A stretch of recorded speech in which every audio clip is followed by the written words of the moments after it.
वाह वाह, कमरा बहुत बढ़िया बनाया है। आ गए, बैठ जाओ।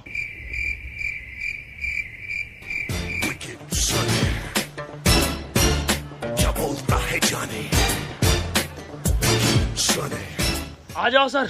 अबे बैठने को बोला है ना, तेल ना है मेरे पास यहाँ पे। बे अजीब हफ्सी इंसान है, बैठने को बोला है। अबे भाई साहब तेल ना है। अबे सुतरी के बैठने के लिए बोल रहे हैं।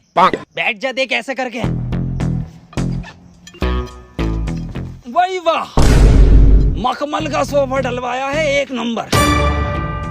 ये क्या चुभ रही, सोफे पे गिल्ली।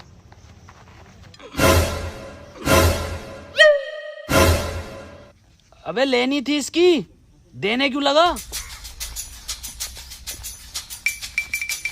ये क्या जानवर है?